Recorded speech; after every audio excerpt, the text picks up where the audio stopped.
ತಮಿಳುನಾಡಿಗೆ ಕಾವೇರಿ ನೀರು ಬಿಡುಗಡೆಗೆ ಆದೇಶ ವಿಚಾರ ಸಂಬಂಧವಾಗಿ ಬೆಳಗಾವಿಯಲ್ಲಿ ಸಚಿವ ಯತೀಂದ್ರ ಸಿದ್ದರಾಮಯ್ಯ ಪ್ರತಿಕ್ರಿಯೆ ನೀಡಿದ್ದಾರೆ. ಕಾವೇರಿ ನೀರು ವಿಷಯದಲ್ಲಿ ನಮ್ಮ ಕೈಕಟ್ಟಿ ಹಾಕಿದಂತಿದೆ. ಆದೇಶ ಹೊರಬೀಳಿಸಿದ ಹಾಗೆ ಕಾಂಗ್ರೆಸ್ನ ನಾಯಕರು ಕೂಡ ಪ್ರತಿಕ್ರಿಯೆಯನ್ನು ಕೊಡ್ತಾ ಇದ್ದಾರೆ. ಇನ್ನು ಬೆಳಗಾವಿಯಲ್ಲಿ ಸಚಿವ ಯತೀಂದ್ರ ಸಿದ್ದರಾಮಯ್ಯ ಅವರು ಕೂಡ ಮಾತನಾಡಿದರು. ಕಾವೇರಿ ನೀರು ವಿಷಯದಲ್ಲಿ ನಮ್ಮ ಕೈ ಕಟ್ಟಿ ಹಾಕಿದಂತಿದೆ. ಕಾವೇರಿ ನೀರು ಕೊಡಬೇಕಾದಂತ ಅನಿವಾರ್ಯತೆ ನಮಗಿದೆ. ಸಿಎಂ ಡಿಕೆ ಶಿವಕುಮಾರ್ ಏನ್ ಹೇಳ್ತಾರೋ ಅದರ ಮೇಲೆ ನಿಂತಿದೆ. ರಾಜ್ಯದಲ್ಲಿ ಮಳೆ ಕಡಿಮೆಯಾಗಿ ಕಾವೇರಿ ನೀರು ಕೂಡ ಕಡಿಮೆ ಆಗಿದೆ. ಕಾವೇರಿ ನಿರ್ವಹಣಾ ಮಂಡಳಿ ತೀರ್ಮಾನಕ್ಕೆ ಬದ್ಧ ಆಗಿರಬೇಕು ಹೀಗಂತ ಬೆಳಗಾವಿಯಲ್ಲಿ ಸಚಿವ ಯತೀಂದ್ರ ಸಿದ್ದರಾಮಯ್ಯ ಮಾತನಾಡಿದರು.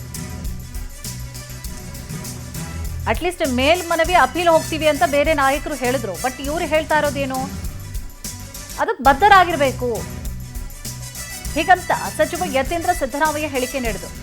ಈಗ ಕಾವೇರಿ ನಿರ್ವಹಣಾ ಮಂಡಳಿ ಏನ್ ತೀರ್ಮಾನ ಮಾಡಿದೆ ಅದಕ್ಕೆ ನಾವು ಬದ್ಧರಾಗಿರಬೇಕು ಅನ್ನುವಂತಹ ಹೇಳಿಕೆ ನೀಡಿದರು.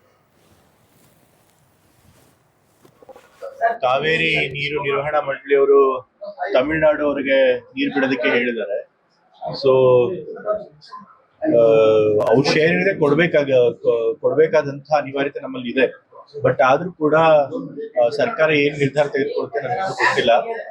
ಮುಖ್ಯಮಂತ್ರಿಗಳು ಇದ್ರ ಬಗ್ಗೆ ಏನು ಮಾತಾಡಲ್ಲ, ನನಗೂ ಕೂಡ ಈ ಮಾಹಿತಿ ಬಂದಿದೆ. ಸೊ ಹಾಗಾಗಿ